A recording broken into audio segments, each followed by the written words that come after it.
നേരിടാൻ കഴിയുന്ന പ്രിയങ്കരനായ നമ്മുടെ നേതാവ് രാഹുൽ ഗാന്ധിയാണ് ഇവിടെ എത്തിച്ചേർന്ന് കഴിഞ്ഞിരിക്കുന്നത്. ഈ വയനാടിന്റെ മണ്ണിൽ നിന്ന് നിങ്ങൾ 4.5 ലക്ഷം വോട്ടിന്റെ ഭൂരിപക്ഷത്തിന് വിജയിപ്പിച്ച ശ്രീ രാഹുൽ ഗാന്ധിയെ ഞാൻ ആദരപൂർവ്വം സ്വാഗതം ചെയ്യാൻ അവസരം വിനിയോഗിക്കുകയാണ്. നമുക്കറിയാം 4.5 ലക്ഷം വോട്ടിന്റെ ഭൂരിപക്ഷത്തിന് ശ്രീ രാഹുൽ ഗാന്ധിയെ വയനാട്ടിലെ ജനങ്ങൾ വിജയിപ്പിച്ചു. അടുത്ത പാർലമെന്റ് തെരഞ്ഞെടുപ്പിൽ ഈ വയനാട്ടിൽ നിന്ന് ഇരട്ടി ഭൂരിപക്ഷത്തോടെ രാഹുൽ ഗാന്ധി പാർലമെന്റിലേക്ക് തെരഞ്ഞെടുക്കപ്പെടും. രാജ്യത്ത് ജനാധിപത്യം പുലരണം, രാജ്യത്ത് മതേതരത്വം പുലരണം.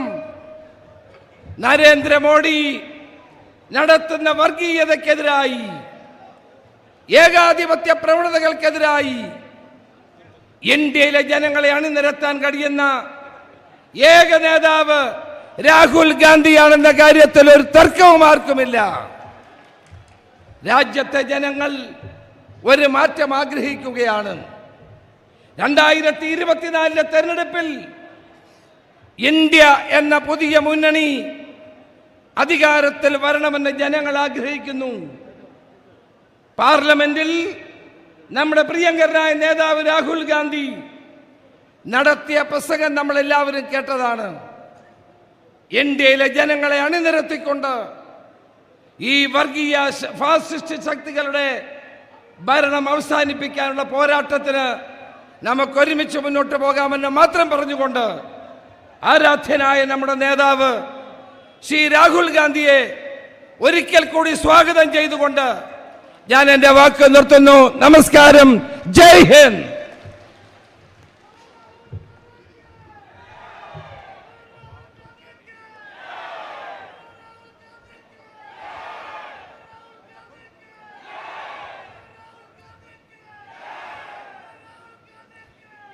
വന്ദേ മാതരം.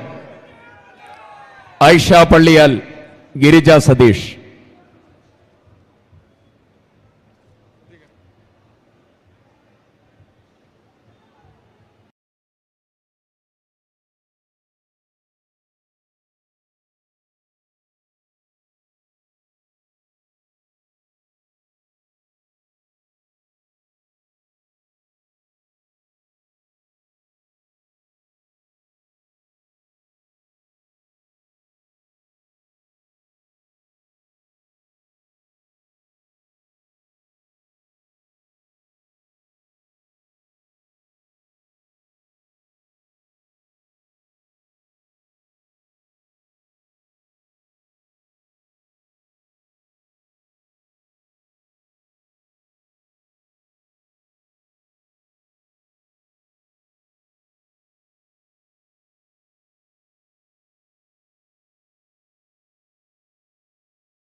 ഏറെ ബഹുമാന്യരും പ്രിയങ്കരുമായ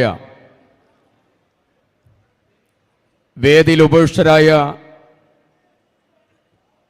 ആദരണീയരും ബഹുമാന്യരുമായ നേതാക്കൾ, പ്രിയപ്പെട്ട പ്രവർത്തകന്മാരെ, ജനാധിപത്യ വിശ്വാസികളെ, സഹപ്രവർത്തകരെ, സ്നേഹിതരെ, ചെറിയ വാക്കുകളിലൂടെ സ്വാഗതം പറയുക എന്നുള്ള ദൗത്യം ഇവിടെ നിർവഹിക്കുന്നു. ആദരണീയനായ നമ്മുടെ നേതാവിനെ ശ്രവിക്കാൻ ആവേശപൂർവം കാത്തിരിക്കുകയാണ് നമ്മൾ. രാജ്യത്തിൻ്റെ പ്രതിപക്ഷ ദൗത്യം, ഭരണകൂടത്തിൻ്റെ വീഴ്ചകളും അഴിമതികളും, രാജ്യത്തിൻ്റെ പൊതുമുതൽ കൊള്ളയടിക്കലും ഒന്നൊന്നായി രാജ്യത്തിൻ്റെ പ്രധാനമന്ത്രിയുടെ ഇടനെഞ്ചിലേക്ക് കൈയുയർത്തി വിളിച്ചു പറയുന്നതിനെ ഇല്ലാതാക്കാൻ, വായ മൂടിക്കെട്ടാൻ രാജ്യത്തിൻ്റെ പ്രധാനമന്ത്രിയും സംഘപരിവാറും നടത്തിയ ഹീനമായ പരിശ്രമങ്ങൾക്കെതിരെ ഭരണഘടന ഉയർത്തിപ്പിടിച്ച് നയിച്ചതായ ഏറ്റവും വലിയ പോരാട്ടം ജയിച്ചുകൊണ്ടാണ് വയനാടിൻ്റെ ധീരനായ നേതാവ് ശ്രീ രാഹുൽ ഗാന്ധി ഇന്ന് കൽപ്പറ്റയിലേക്ക് കടന്നു വന്നിരിക്കുന്നത്. പ്രിയപ്പെട്ട രാഹുൽ ഗാന്ധി നമ്മുടെ ഇന്നലകളിലെ എല്ലാ വൈഷമ്യങ്ങളിലും കൂടെയുണ്ടായിരുന്ന നേതാവാണ്. സുപ്രീം കോടതി 3 കാര്യങ്ങൾ എടുത്തു പറഞ്ഞതിൽ മൂന്നാമത്തെ പ്രധാനപ്പെട്ട കാര്യം എന്തുകൊണ്ട് വയനാടിന് പാർലമെന്റ് അംഗത്വം ഇല്ലാതെയാവുന്നു എന്നുള്ള ആദി സുപ്രീം കോടതി അടക്കം പ്രകടിപ്പിച്ചത് ഞാനും നിങ്ങളും മറന്നുപോയിട്ടില്ല. 2018-19 പ്രളയത്തിൽ, അത് കഴിഞ്ഞ് വന്നതായ കോവിഡ് കാലത്ത്, അതിനുശേഷം നടന്നതായ പ്രവർത്തനങ്ങളിൽ ഈ പാർലമെന്റ് മണ്ഡലത്തിലെ ഏതെല്ലാം തലത്തിലുള്ള അവശരും പ്രയാസപ്പെട്ടവരുമുണ്ടോ അവരെയൊക്കെ ചേർത്ത് നിർത്താൻ നേതൃത്വം കൊടുത്തതായ പ്രിയപ്പെട്ട നേതാവാണ് പ്രിയപ്പെട്ട ശ്രീ രാഹുൽ ഗാന്ധി. ഒരു കാര്യം പ്രത്യേകം എടുത്തു പറയാൻ ആഗ്രഹിക്കുന്നു.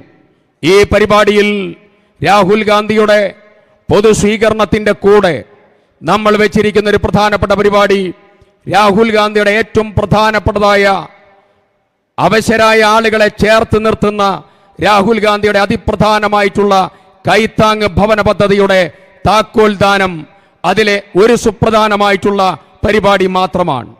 തീർച്ചയായും രാജ്യത്തിന്റെ 2024 തെരഞ്ഞെടുപ്പിൽ ഈ രാജ്യത്തിന്റെ പടയുന്ന ആത്മാവിനെ തിരിച്ചു പിടിക്കാൻ 56 മണിക്കൂർ ED ചോദ്യം ചെയ്ത് അവിടെ തകർക്കാൻ ശ്രമിച്ചപ്പോൾ തകരാത്ത, പാർലമെന്റിൽ നിന്ന് ഡിസ്ക്വാളിഫൈ ചെയ്തപ്പോ അതിൽ ഒരു രീതിയിലുള്ള അങ്കലാപ്പും കാണിക്കാത്ത, ഡിസ്ക്വാളിഫിക്കേഷനെതിരായി ഓരോ കോടതികൾ കയറിയിറങ്ങി സുപ്രീം കോടതിയിൽ നിന്ന് നീതി കിട്ടുമ്പോ ഒരു രീതിയിലുള്ളതായിരിക്കുന്ന ഭയവ്യത്യാസവുമില്ലാതെ ഭാവവ്യത്യാസവുമില്ലാതെ രാജ്യത്തെ തിരിച്ചു പിടിക്കുക എന്നുള്ള വലിയ ദൗത്യം രാജ്യത്തെ ജനങ്ങളെ മുഴുവൻ ചേർത്ത് നിർത്തി മുന്നോട്ട് പോകുന്ന ഈ രാജ്യത്തിന്റെ അഭിമാനമായില്ല നമ്മുടെ പ്രിയപ്പെട്ട പാർലമെന്റ് അംഗം Shri Rahul Gandhi. I welcome our beloved leader and our beloved family member, the unchallengeable leader, our brave son of India, Sri Rahul Gandhi, to this great function. ഏറെ ബഹുമാന്യരും ആദരണീയരുമായ ഒരു മിനിറ്റ് ബഹുമാന്യരും ആദരണീയരുമായ ND അപ്പച്ചേട്ടനും KK അമ്മദാജിയും UDFന്റെ ജില്ലാ ചെയർമാൻ KK അമ്മദാജിയും ഈ ഹാരം രാഹുൽ ഗാന്ധിക്ക് ഇടുകയാണ്.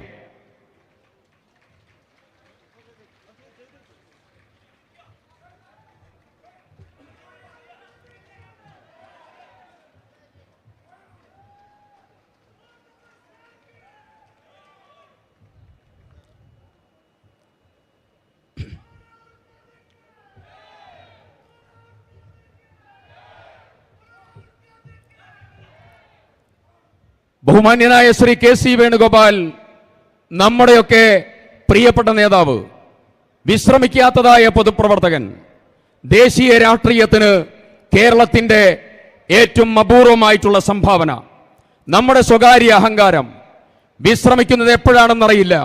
ഭാരത് ജോഡോ യാത്രയ്ക്ക് നേതൃത്വം കൊടുത്ത് ഓരോ സ്റ്റേറ്റുകളിലൂടെ യാത്ര ചെയ്ത് നരേന്ദ്രമോദിക്കെതിരായിട്ടുള്ള രാഹുൽ ഗാന്ധിയുടെ പ്രവർത്തനങ്ങൾക്ക് കരുത്തും ഊർജവും പകരുന്ന ഏറെ പ്രിയങ്കരനായ ഞങ്ങളുടെയൊക്കെ അഭിമാനമായ ശ്രീ KC വേണുഗോപാൽ MP അവർകളെ ആദരപൂർവം ഈ വേദിയിലേക്ക് സ്വാഗതം ചെയ്യുകയാണ്.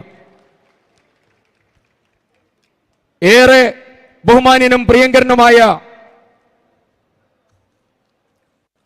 Indian union Kerala Pradesh Congress കമ്മിറ്റിയുടെ ആദരണീയനും ബഹുമാന്യനുമായ president Shri K Sudhakaran MP അവർകളാണ് ഈ പരിപാടിയിൽ അധ്യക്ഷത വഹിക്കുന്നത്. കേരളത്തിലെ കോൺഗ്രസ് പ്രസ്ഥാനത്തെ ചടുലതയോടുകൂടി മുന്നോട്ട് നയിക്കുന്ന, ഏത് പ്രശ്നമുണ്ടെങ്കിലും പ്രവർത്തകന്റെ കൂടെ നിലയുറപ്പിച്ച് മുന്നോട്ട് പോകുന്ന ആദരണീയനും ബഹുമാന്യനുമായ നമ്മുടെയൊക്കെ ഊർജമായ പ്രിയപ്പെട്ട ശ്രീ K സുധാകരൻ MP അവർകളെ ആദരപൂർവം ഈ പരിപാടിയിലേക്ക് സ്വാഗതം ചെയ്യുന്നു. ബഹുമാന്യനും പ്രിയങ്കരനുമായ കേരളത്തിന്റെ അനുഗ്രഹീതനായ പ്രതിപക്ഷ നേതാവ്, ചാട്ടൂളി പോലെയുള്ള വാക്കുകൾ ഉപയോഗിച്ച് കേരളത്തിലെ പ്രതിപക്ഷ നിരക്ക് നേതൃത്വം കൊടുക്കുന്ന, കേരളത്തിലെ 14 ജില്ലകളിലും ഓടി നടന്ന് ജനങ്ങളെ സംഘടിപ്പിച്ച് ഈ നാടിന്റെ ജനകീയ വിഷയങ്ങൾ മുഴുവൻ ഉയർത്തിപ്പിടിച്ച് മുന്നോട്ട് പോകുന്ന പ്രിയപ്പെട്ട VD സതീശൻ അവർകളെ ആദരപൂർവ്വം ഈ വേദിയിലേക്ക് സ്വാഗതം ചെയ്യുന്നു. സ്നേഹത്തിൻ്റെയും സൗഹാർദ്ദത്തിൻ്റെയും ഇണക്കുചരടിൽ കേരളീയ മനസ്സുകളെ മുഴുവൻ കോർത്തിണക്കുന്ന അഭിവന്ദ്യനായ ഏറെ പ്രിയപ്പെട്ട സമാധാനത്തിൻ്റെയും രാഷ്ട്രീയ സാമൂഹ്യ രംഗത്ത് അത്ഭുതങ്ങൾ കാണിച്ചു മുന്നോട്ട് പോകുന്ന ഇന്ത്യൻ യൂണിയൻ മുസ്ലിം ലീഗിന്റെ അപ്രതിരോധ്യനായ അധ്യക്ഷൻ ഞങ്ങളുടെയൊക്കെ പ്രിയപ്പെട്ട പാണക്കാട് സാദിഖ് അലി ശിഹാബ് തങ്ങളെ ഏറെ ആദരപൂർവ്വം ഈ വേദിയിലേക്ക് സ്വാഗതം ചെയ്യുകയാണ്. ബഹുമാന്യനും ആദരണീയനുമായ കേരളത്തിന്റെ സംഘടനാ ചുമതലയുള്ള ശ്രീ താരിഖ് അൻവർ AICCയുടെ ആദരണീയനായ ജനറൽ സെക്രട്ടറി, അദ്ദേഹത്തെ ആദരപൂർവ്വം ഈ വേദിയിലേക്ക് സ്വാഗതം ചെയ്യുന്നു. ബഹുമാന്യനും പ്രിയങ്കരനുമായ ശ്രീ PK കുഞ്ഞാലിക്കുട്ടി സാഹിബ് ഇവിടെ സംസാരിച്ചു. ഏറെ പ്രിയപ്പെട്ട കുഞ്ഞാലിക്കുട്ടി സാഹിബിനെ ഈ വേദിയിലേക്ക് സ്വാഗതം ചെയ്യുകയാണ്. ബഹുമാന്യനും ആദരണീയനുമായ മുൻ KPCC പ്രസിഡന്റായ കേരളത്തിന്റെ മുൻ ആഭ്യന്തരമന്ത്രിയും പ്രതിപക്ഷ നേതാവുമായ ആദരണീയനായ രമേശ് ചെന്നിത്തല അവർകൾ, അദ്ദേഹത്തെ ആദരപൂർവ്വം ഈ വേദിയിലേക്ക് സ്വാഗതം ചെയ്യുന്നു. പ്രിയങ്കരനായ മുൻ KPCC പ്രസിഡന്റും പാർലമെന്റ് അംഗവുമായ ശ്രീ KM മുരളീധരൻ MP അവർകളെ ആദരപൂർവ്വം ഈ വേദിയിലേക്ക് സ്വാഗതം ചെയ്യുന്നു.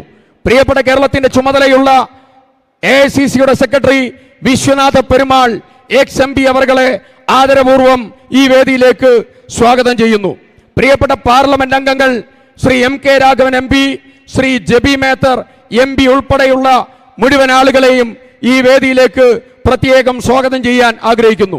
പ്രിയപ്പെട്ട UDFന്റെ പ്രഗത്ഭരായ നേതാക്കന്മാർ ശ്രീ CP ജോൺ, ബഹുമാന്യനായ UDFന്റെ ജില്ലാ ചെയർമാൻ കൂടിയായിട്ടുള്ള KK അഹമ്മദാജി, ബഹുമാന്യനായ ശ്രീ MC സെബാസ്റ്റ്യൻ, പ്രിയപ്പെട്ട Shri AP Anilkumar MLA, Shri IC Balakrishnan MLA, Shri Sunny Joseph MLA, Shri Saji Joseph MLA തുടങ്ങിയ മുഴുവൻ ആളുകളെയും ഈ വേദിയിലേക്ക് ആദരപൂർവ്വം സ്വാഗതം ചെയ്യുന്നു.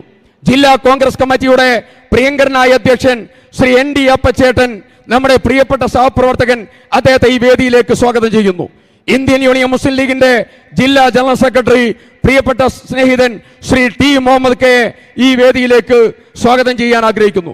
KPCCയുടെ പ്രിയപ്പെട്ട ഭാരവാഹികൾ ആലിപ്പറ്റ ജമീല, നമ്മുടെ ജില്ലയുടെ ചുമതലയുള്ള ജനറൽ സെക്രട്ടറി ഉൾപ്പെടെയുള്ള മുഴുവൻ ആളുകളെയും ഈ വേദിയിലേക്ക് സ്വാഗതം ചെയ്യുന്നു. ജില്ലാ കോൺഗ്രസ് കമ്മിറ്റിയുടെ പ്രിയപ്പെട്ട പ്രസിഡന്റുമാർ കോഴിക്കോട് ശ്രീ K പ്രവീൺകുമാർ, ശ്രീ VS ജോയ് മലപ്പുറം, പ്രിയപ്പെട്ട ശ്രീ മാർട്ടിൻ ജോർജ് കണ്ണൂർ, മൂന്നാളുകളെയും ഈ വേദിയിലേക്ക് പ്രത്യേകം സ്വാഗതം ചെയ്യാൻ ആഗ്രഹിക്കുന്നു. JBMന്റെ പ്രിയപ്പെട്ട സംസ്ഥാന പ്രസിഡന്റ് ശ്രീ മിർസാൻ എസിനെ ഈ വേദിയിലേക്ക് സ്വാഗതം ചെയ്യാൻ ആഗ്രഹിക്കുന്നു. ഐക്യജനാധിപത്യ മുന്നണിയുടെ അതിപ്രഗത്ഭരായ നിരവധി ജില്ലയിലുള്ള നിരവധി നേതാക്കന്മാരുടെ അനുഗ്രഹീത സാന്നിധ്യമുണ്ട്.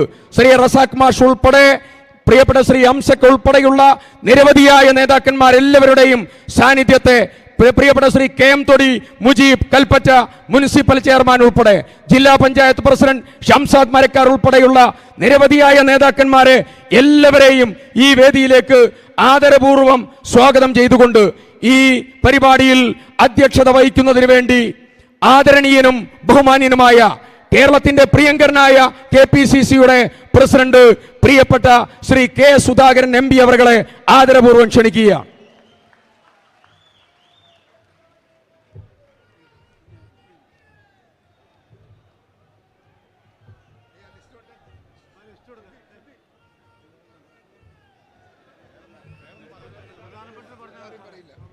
പ്രധാനപ്പെട്ട കൂട്ടർ പറയണ്ടേ?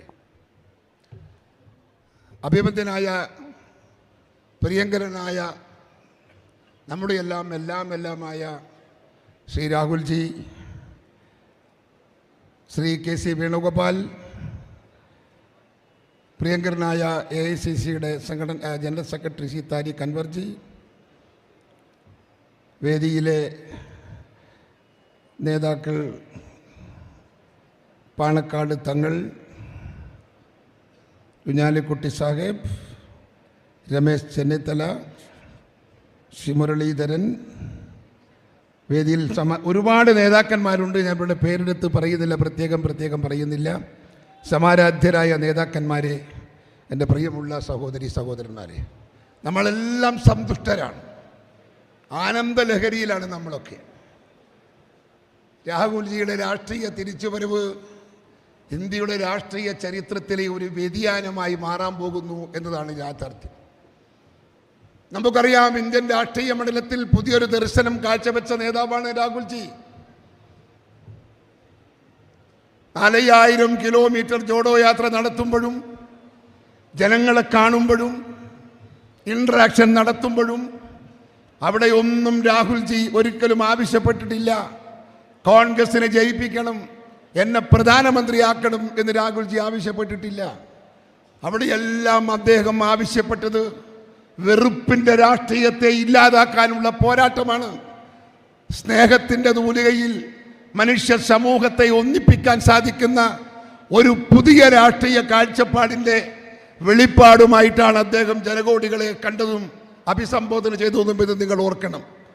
അത് ഭയപ്പെടുത്തുന്നു, എതിരാളികളെ ആശങ്കപ്പെടുത്തുന്നു. ഇതേപോലെ രാഹുൽ ഗാന്ധി ജനമനസ്സുകളെ ഉള്ളം കയ്യിലെടുത്താൽ അവരുടെ കഥ പോക്കതയായിരിക്കുമെന്നവർ തിരിച്ചറിയുന്നു. അതുകൊണ്ട് തന്നെ അത് അരച്ചു മുറിച്ച് വെടിപ്പാക്കാനും അതില്ലാതാക്കാനും രാഹുൽജിയുടെ രാഷ്ട്രീയ അസ്തിത്വം ഇല്ലാതാക്കുക വഴി ശ്രമകരമായ ഒരു ദൗത്യം നിർവഹിക്കാൻ BJP ഗവൺമെന്റ് തീരുമാനിച്ചെങ്കിലും ജനാധിപത്യത്തിൻ്റെയും ഇന്ത്യൻ ജുഡീഷ്യറിയുടെയും ഇന്ത്യൻ നിയമ സംവിധാനങ്ങളുടെയും ബലത്തിൽ അദ്ദേഹത്തിനൊരു തിരിച്ചുവരവ് കിട്ടി എന്നത് ഒരു രാഷ്ട്രീയ പുനർജന്മമായി തന്നെ ഞങ്ങൾ കാണുകയാണ്. എല്ലാ ആശംസകളും ഭാവുകങ്ങളും രാഹുൽജിക്ക് ഞങ്ങൾ നേരുന്നു. ജനഹൃദയത്തിൽ നിങ്ങൾക്കുള്ള സ്ഥാനങ്ങൾ തട്ടിമാറ്റാൻ ഒരു രാഷ്ട്രീയ എതിരാളിക്കും സാധിക്കില്ല, ഒരു നരേന്ദ്രമോദിക്കും സാധിക്കില്ല, ഒരു BJP-കാരനും സാധിക്കില്ല.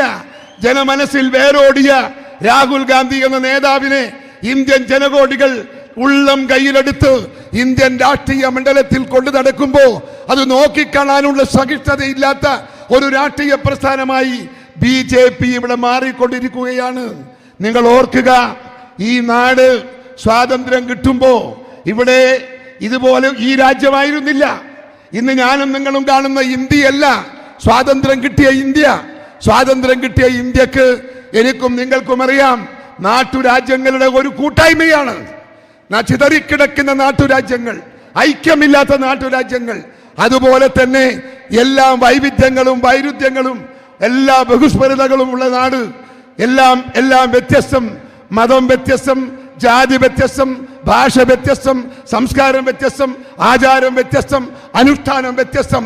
ഈ വൈവിധ്യങ്ങളെ കോർത്തിണക്കി കൊണ്ടുപോകുന്ന ഒരു രാഷ്ട്രീയ നയത്തിനും രാഷ്ട്രീയ പ്രസ്ഥാനത്തിനും മാത്രമേ ഇന്ത്യ രാജ്യത്തെ നിലനിർത്തി കൊണ്ടുപോകാൻ സാധിക്കൂ. ആരാണ് ഈ വൈരുദ്ധ്യങ്ങളെ കോർത്തിണക്കിയത്? സ്വാതന്ത്ര്യം കിട്ടിയ ഇന്ത്യ. ആ സ്വാതന്ത്ര്യത്തെ വിലയിരുത്തിക്കൊണ്ട് ലോകരാഷ്ട്രത്തിലെ മിക്ക രാഷ്ട്രങ്ങളും പറഞ്ഞു, ഇന്ത്യയുടെ സ്വാതന്ത്ര്യം അധികകാലം നിലനിൽക്കില്ല.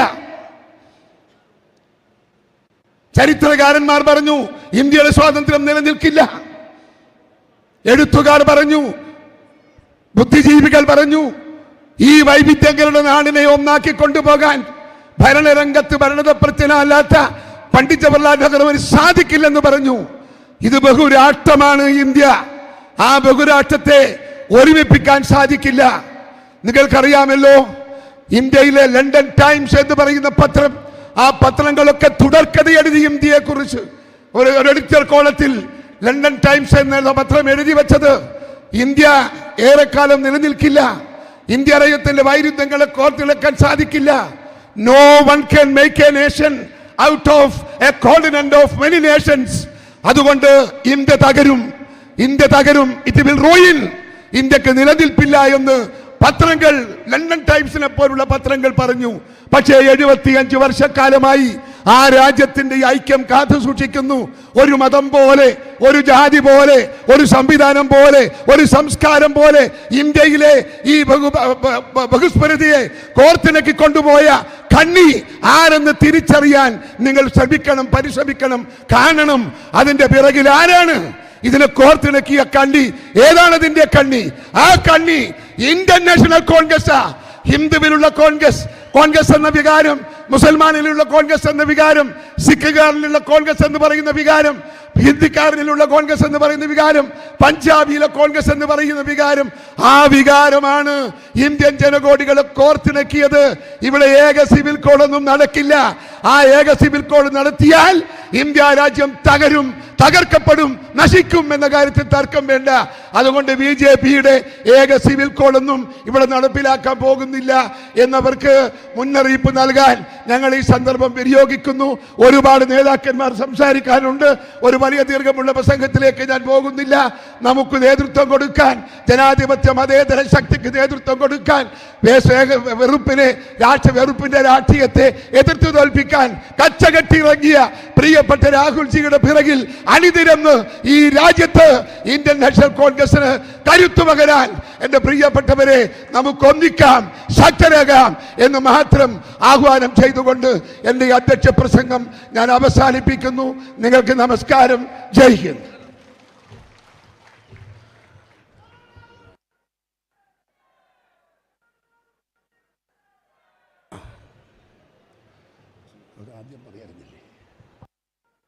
ഒരു മിനിറ്റ് പ്രസംഗത്തിന് മുമ്പേ ചെയ്യേണ്ടതായിരുന്നു. ക്ഷമ ചോദിക്കുന്നു. ഞങ്ങൾ വിട്ടുപിരിഞ്ഞു പോയ പ്രിയപ്പെട്ട ഉമ്മൻചാണ്ടിയുടെയും വക്കം പുരുഷോത്തമന്റെയും സ്മരണ, MA കുട്ടപ്പന്റെയും സ്മരണയ്ക്ക് മുമ്പിൽ ഒരു നിമിഷം മൗനമാചരിക്കാൻ എഴുന്നേറ്റ് നിൽക്കണമെന്ന് ആവശ്യപ്പെടുന്നു.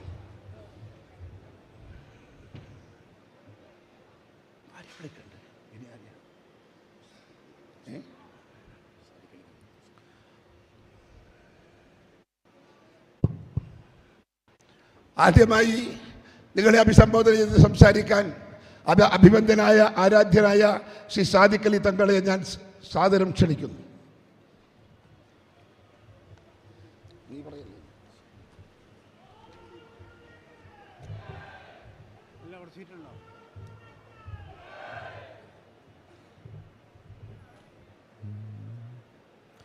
അസ്സലാമു അലൈക്കും വറഹ്മത്തുള്ളാഹി. എല്ലാവർക്കും എൻ്റെ വിനീതമായ നമസ്കാരം. ആദരണീയനായ അധ്യക്ഷൻ KPCC പ്രസിഡന്റ് അവരുടെ, നമ്മുടെ ഇന്നത്തെ മുഖ്യാതിഥിയും വയനാട് ഹൃദയപൂർവ്വം വീണ്ടും സ്വീകരിച്ച് വയനാടിൻ്റെ മണ്ണിലേക്ക് സ്വാഗതം ചെയ്ത് ഇവിടെ കടന്നെത്തിയ ആദരണീയനായ ശ്രീ രാഹുൽ ഗാന്ധി MP അവരുടെ, വേദിയിൽ ഉപവിഷ്ടരായിട്ടുള്ള KPCCയുടെ സമ്മന്നതരായിട്ടുള്ള നേതാക്കൾ, MP മാർ, MLA മാർ, മറ്റ് വിശിഷ്ട വ്യക്തിത്വങ്ങൾ, ഘടകകക്ഷി നേതാക്കൾ, പ്രിയപ്പെട്ട സഹോദരി സഹോദരന്മാർ, വയനാട് കഴിഞ്ഞ 4.5 വർഷക്കാലം ഹൃദയത്തിലേറ്റിയ നേതാവ് പ്രിയങ്കരനായ ശ്രീ രാഹുൽ ഗാന്ധി, അദ്ദേഹത്തെ ഇവിടെ നിന്ന് പറിച്ചു നേടാൻ ചിലരൊക്കെ ശ്രമിച്ചു. പക്ഷേ ഇന്ത്യയുടെ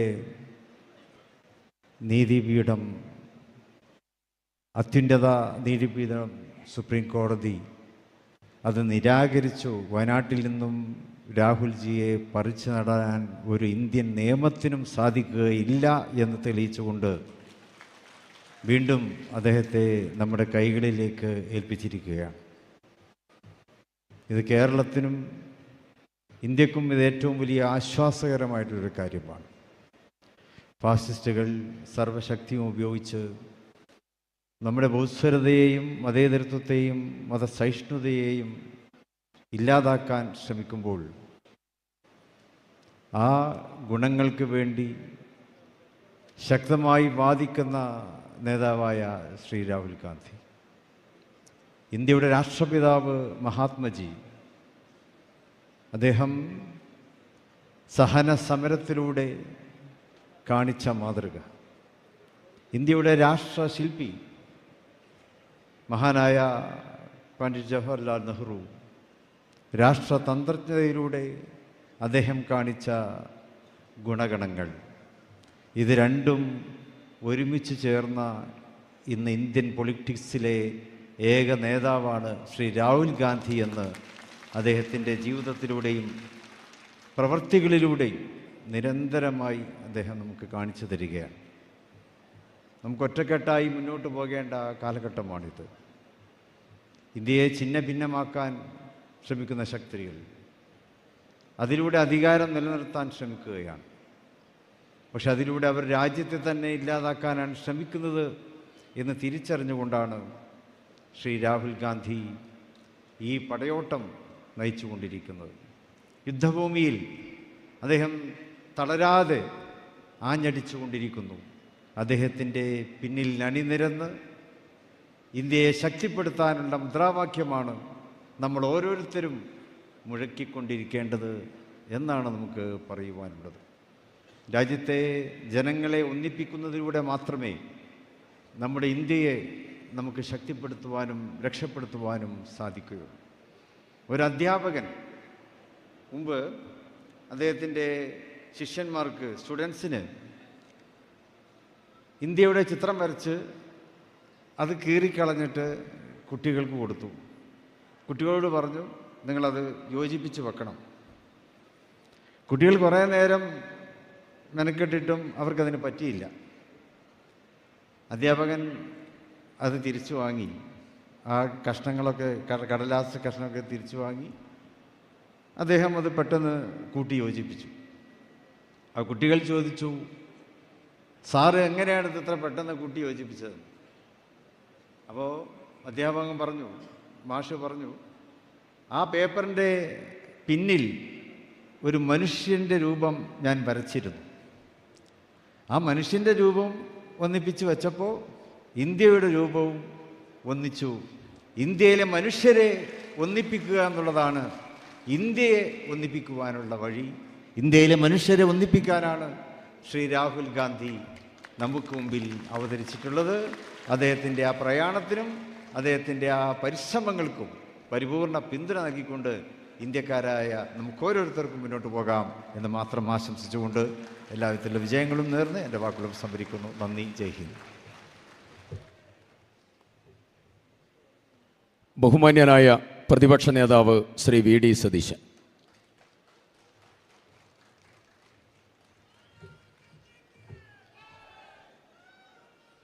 ഏറ്റവും പ്രിയങ്കരനായ അധ്യക്ഷൻ KPCCയുടെ പ്രസിഡന്റ് ശ്രീ കെ സുധാകരൻ, രാജ്യത്തെ ഫാസിസ്റ്റ് ഭരണകൂടത്തിൻ്റെ പേടി സ്വപ്നങ്ങളിലെ നായകനായ നമ്മുടെ പ്രിയങ്കരനായ ശ്രീ രാഹുൽ ഗാന്ധി, വേദിയിലും സദസ്സിലും ഇരിക്കുന്ന ബഹുമാന്യരായ നേതാക്കളെ, സുഹൃത്തുക്കളെ, നമ്മളെല്ലാവരും രാജ്യം മുഴുവൻ ആവേശത്തോടെയാണ് രാജ്യത്തെ ഏറ്റവും വലിയ നീതിന്യായ പീഠമായ സുപ്രീം കോടതിയുടെ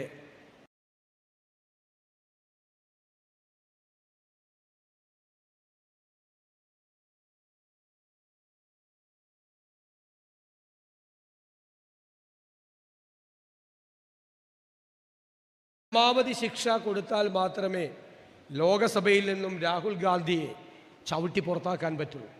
ആ ശബ്ദത്തെ അവർ ഭയപ്പെടുന്നു. ലോകസഭയിൽ അദാനിയും ഇന്ത്യയുടെ പ്രധാനമന്ത്രിയും തമ്മിലുള്ള അവിഹിതമായ സാമ്പത്തിക ബന്ധത്തെ ചോദ്യം ചെയ്തപ്പോഴാണ് രാഹുൽ ഗാന്ധിയെ പുറത്താക്കാനുള്ള ഗൂഢാലോചനകൾ ആരംഭിച്ചത്. അപ്പോൾ ലോകസഭയിൽ രാഹുൽ ഗാന്ധി ഉണ്ടാകരുത് എന്ന് അവർ ആഗ്രഹിച്ചു. വിനയാന്വിതനായി ഈ വേദിയിലിരിക്കുന്ന ഈ മനുഷ്യനെ രാജ്യത്തെ ഈ വർഗീയ ഭരണകൂടം എത്രമാത്രം ഭയപ്പെടുന്നു എന്നതിൻ്റെ ഏറ്റവും വലിയ തെളിവാണ്. അദ്ദേഹം അന്ന് പറഞ്ഞു, ഈ ജീവിതം മുഴുവൻ ജനപ്രതിനിധിയാകാൻ കഴിഞ്ഞില്ലെങ്കിലും ഈ ജീവിതം മുഴുവൻ നിങ്ങൾ എന്നെ ജയിലിലടച്ചാലും ഞാൻ ചോദ്യങ്ങൾ ചോദിച്ചുകൊണ്ടേയിരിക്കും എന്നുള്ള ഉത്തരം. ആ ഉത്തരമാണ് ഈ ഭരണകൂടത്തിനേറ്റ ഏറ്റവും വലിയ തിരിച്ചടി. നമ്മൾ അവർ ഭിന്നിപ്പിക്കാൻ ശ്രമിക്കുന്നു, അദ്ദേഹം ഒന്നിപ്പിക്കാൻ ശ്രമിക്കുന്നു. എന്നെ വിസ്മയിപ്പിച്ചു മണിപ്പൂരിലേക്കുള്ള ശ്രീ രാഹുൽ ഗാന്ധിയുടെ യാത്ര. വെടിയൊച്ചകൾ മുഴങ്ങുന്ന തെരുവുകളിലൂടെയാണ് ഈ മനുഷ്യൻ ഒരു ഭയവുമില്ലാതെ നടന്നു നീങ്ങിയത്. ഡൽഹിയിലെ അധികാര സ്ഥാനങ്ങളിൽ ഇരുന്ന് വീണ വായിച്ചപ്പോൾ ആ വീണ വായിച്ച പ്രധാനമന്ത്രി മണിപ്പൂരിനെ കുറിച്ച് നിശബ്ദനായപ്പോൾ ജനങ്ങൾ പലായനം ചെയ്യുന്ന, ജനങ്ങൾ മരിച്ചു വീഴുന്ന മണിപ്പൂരിലെത്തിയത് ഈ മനുഷ്യനാണ്. കുഞ്ഞുങ്ങളെ ചേർത്ത് പിടിച്ച്, സ്ത്രീകളെ ആശ്വസിപ്പിച്ച് എല്ലാ വിഭാഗങ്ങളിലും എത്തി നമുക്കൊരാശ്വാസമായിരുന്നു. സങ്കടങ്ങൾ ഉണ്ടാകുമ്പോൾ, പ്രയാസങ്ങൾ ഉണ്ടാകുമ്പോൾ, ദുരിതങ്ങൾ ഉണ്ടാകുമ്പോൾ ഈ മനുഷ്യൻ അവിടെ എത്തും എന്നുള്ള ആത്മവിശ്വാസമാണ് ഈ രാജ്യത്ത് മുഴുവൻ എന്നുള്ളത്. ഈ ഭരണകൂടത്തെ, ഈ വർഗീയതയെ നമ്മുടെ രാജ്യത്തിൻ്റെ മണ്ണിൽ കുഴിച്ചു മൂടാൻ നമ്മുടെ പ്രതീക്ഷയും സ്വപ്നവും എല്ലാം ശ്രീ രാഹുൽ ഗാന്ധിയാണ്. അദ്ദേഹത്തിനെ ശക്തിപ്പെടുത്തുക, രാജ്യത്തെ ഒന്നിപ്പിക്കാൻ വേണ്ടിയിട്ടുള്ള അദ്ദേഹത്തിൻ്റെ പിന്നിൽ കരുത്താകുക, ആത്മവിശ്വാസമാകുക, പിൻബലമാകുക എന്ന് മാത്രം വിനയപൂർവ്വം അഭ്യർത്ഥിച്ചുകൊണ്ട് ഞാൻ എൻ്റെ വാക്കുകൾ ചുരുക്കുന്നു. നമസ്കാരം. ദേശീയ രാഷ്ട്രീയത്തിലെ നമ്മുടെ അഭിമാന സാന്നിധ്യം ഏറെ പ്രിയങ്കരനായ Shri KC Venugopal MP.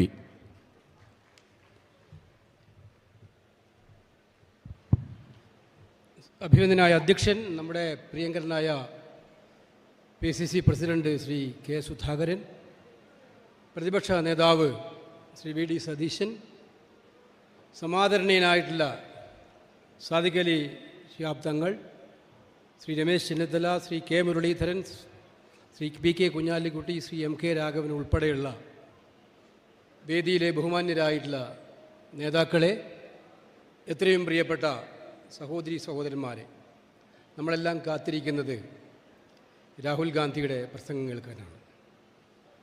137 ദിവസക്കാലം parliament അംഗമല്ലാതെ disqualified parliament member എന്ന ലിമേൽവിലാസത്തിൽ ഇന്ത്യയിൽ രാഷ്ട്രീയ പ്രവർത്തനം നടത്തിയ രാഹുൽ ഗാന്ധി തന്നെ ജീവനോളം സ്നേഹിക്കുന്ന, ഒരു കുടുംബാംഗത്തെ പോലെ തന്നെ സ്നേഹിക്കുന്ന വയനാടിൻ്റെ മണ്ണിലേക്ക് വീണ്ടും പാർലമെൻറ്റ് അംഗമായി കാലുകുത്തുന്ന അവിസ്മരണീയമായ മുഹൂർത്തമാണിത്. ഞാൻ നോക്കുകയായിരുന്നു രാഹുൽ ഗാന്ധി. വഴിനീളം ഞങ്ങൾ കോയമ്പത്തൂരിലിറങ്ങി ഊട്ടിയിലൂടെ കടന്നു വന്ന് വയനാടിൻ്റെ അതിർത്തിയിലെത്തിയപ്പോൾ അദ്ദേഹത്തിൻ്റെ മുഖത്തുണ്ടായിട്ടുള്ള ഭാവവ്യത്യാസം, അത് മിസ്റ്റർ നരേന്ദ്രമോദിക്ക് മനസ്സിലാകില്ലായിരിക്കാം.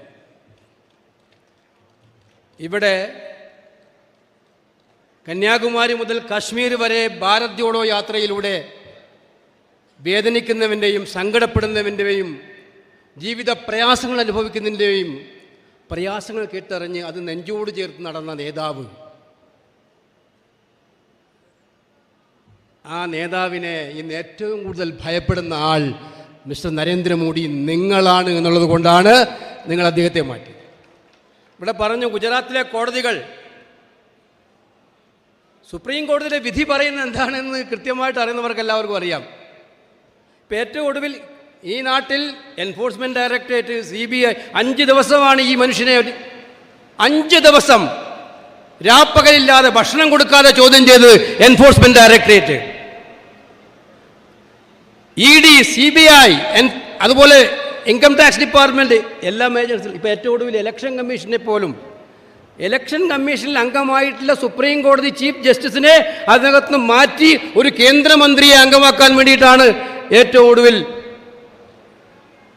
നിയമം കൊണ്ടുവന്നിരിക്കുന്നത്. പക്ഷേ മുകളിലിരിക്കുന്ന ആൾ ഇതെല്ലാം കാണുന്നുണ്ടാവും, ഒരു സംശയവും വേണ്ട. എന്ത് നിയമം ഉണ്ടാക്കിയാലും, ഇപ്പം കഴിഞ്ഞ ദിവസം പാർലമെൻറ്റിൽ രാഹുൽ ഗാന്ധിയുടെ പ്രസംഗം കഴിഞ്ഞു, മോഡിയും പ്രസംഗിച്ചു.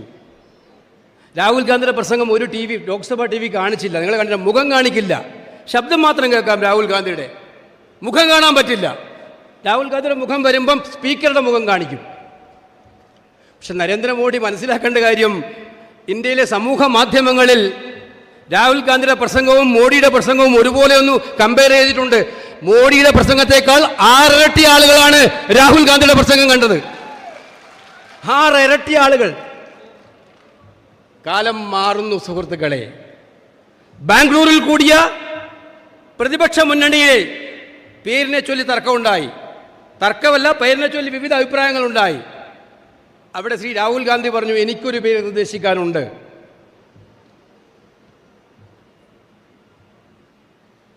Indian national development alliance.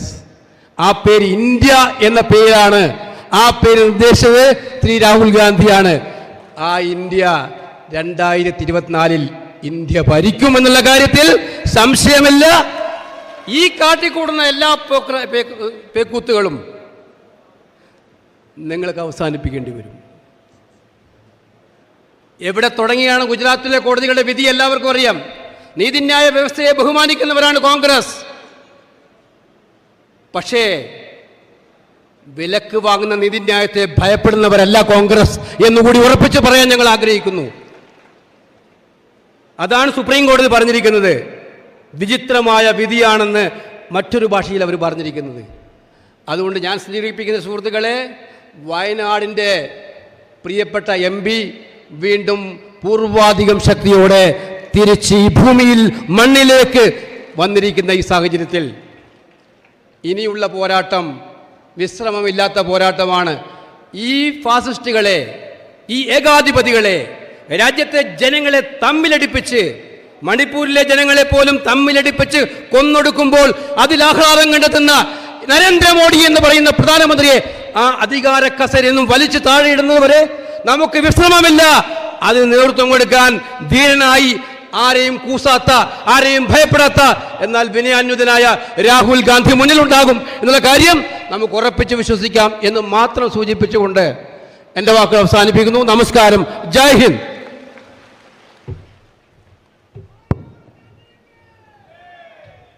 12 Tughlaq line വീട്ടിൽ നിന്ന് രാഹുൽ ഗാന്ധിയെ പടിയിറക്കാൻ നേതൃത്വം കൊടുത്ത നരേന്ദ്രമോദി, ഇന്ത്യ രാജ്യത്ത് 2024 നരേന്ദ്രമോദിയെ പ്രധാനമന്ത്രി കസേരയിൽ നിന്ന് താഴെ ഇറക്കാൻ ഈ രാജ്യത്തെ ജനതയെ മുഴുവൻ കോർത്തിണക്കി മഹാപ്രവാഹമായി മുന്നോട്ട് കൊണ്ടുപോകുന്ന പ്രിയപ്പെട്ട നമ്മുടെ വയനാട്ടുകാരുടെ അഭിമാനമായ ശ്രീ രാഹുൽ ഗാന്ധി MP-യെ ആദരപൂർവ്വം സംസാരിക്കാൻ വിളിക്കുകയാണ്. പ്രിയപ്പെട്ട ലിജു ഇത് ട്രാൻസ്ലേറ്റ് ചെയ്യും.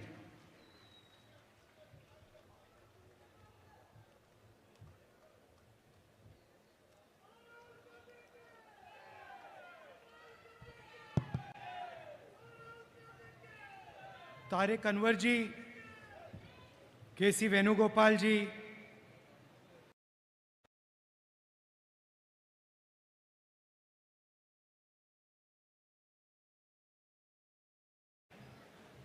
रमेश चेनिथाला जी, सादिक अली थंगल जी, PK कुन्यालुकुट्टी ji, ND अच्चप्पन ji, MK Raghavan ji, senior leaders on the dais, party workers, brothers and sisters of Wayanad, I'd like to welcome all of you here and also apologize for coming a little late. വേദിയിൽ ഉപവിഷ്ടരായിരിക്കുന്ന senior നേതാക്കന്മാർ, ഇവിടെ എത്തിച്ചേർന്നിരിക്കുന്ന party പ്രവർത്തകർ, പ്രിയപ്പെട്ട സഹോദരി സഹോദരന്മാർ, ഞാൻ ഏവരെയും ഈ വേദിയിലേക്ക്, ഈ യോഗത്തിലേക്ക് സ്വാഗതം ചെയ്യുന്നു. വൈകിയെത്തിയതിൽ ഖേദം പ്രകടിപ്പിക്കുന്നു.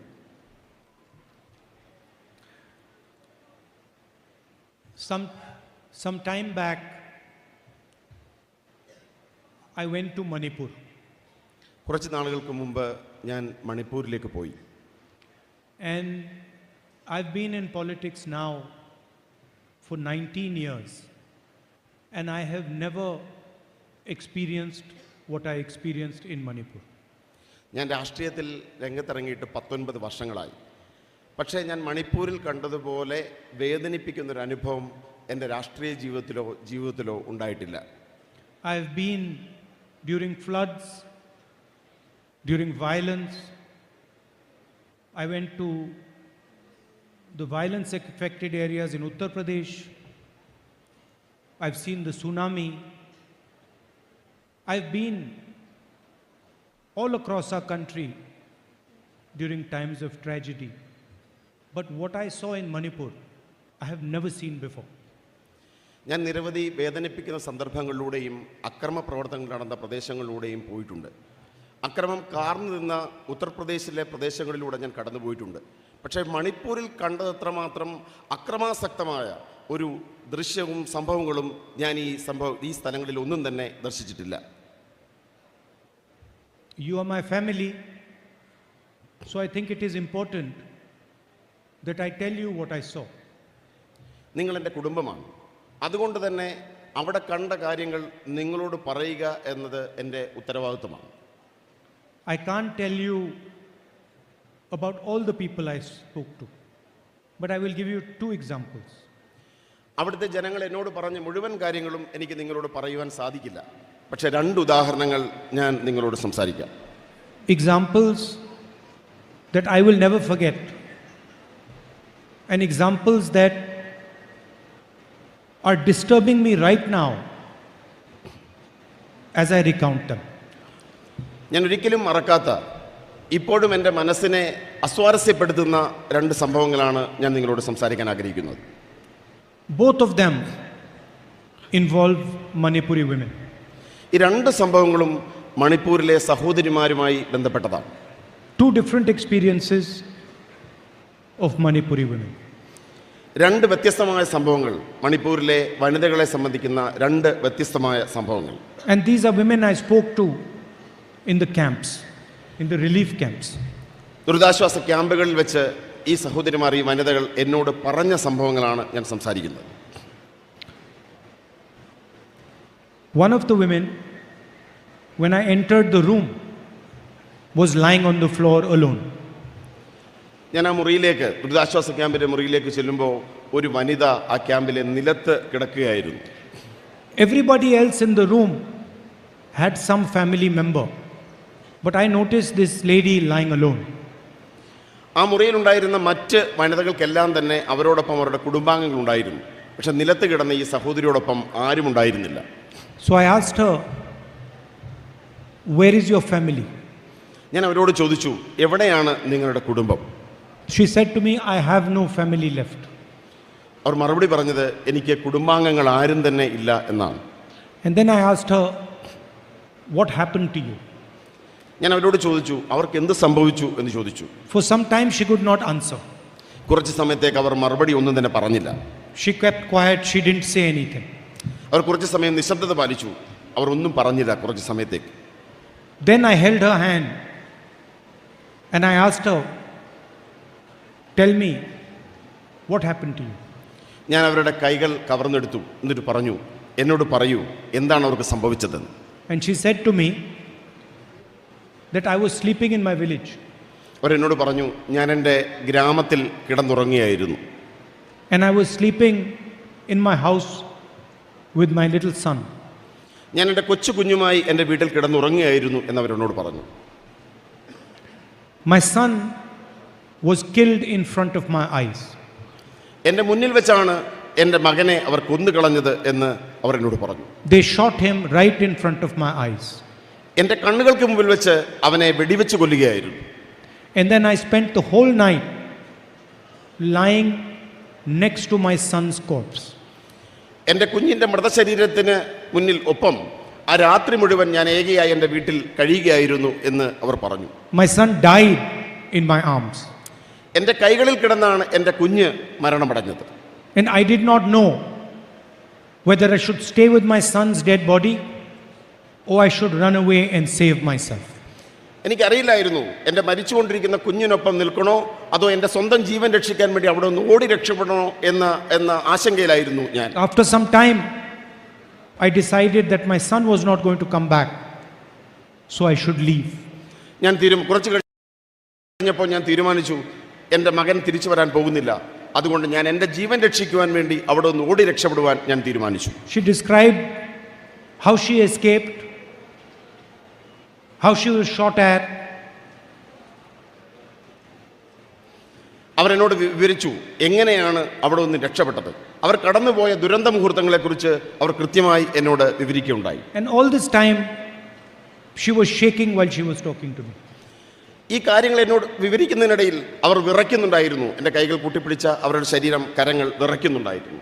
Now imagine if something like that happens to your mother or to your sister. ചിന്തിച്ചു നോക്കൂ, ഇത് സംഭവിക്കുന്നത് നമ്മുടെ സഹോദരിക്കും നമ്മുടെ അമ്മയ്ക്കുമാണ് എന്നതിനെക്കുറിച്ച് നിങ്ങൾ ഓരോരുത്തരും ചിന്തിച്ചു നോക്കുക. Or the women who are here, imagine if that happens to you. അവിടെ പറഞ്ഞ സംഭവങ്ങൾ, അവിടെ വിവരിക്കപ്പെട്ട സംഭവങ്ങൾ നമുക്കാണ് സംഭവിക്കുന്നതിനെക്കുറിച്ച് നിങ്ങളൊന്ന് ചിന്തിച്ചു നോക്കൂ. That your son is murdered in front of your eyes.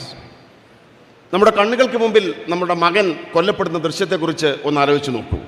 I asked her,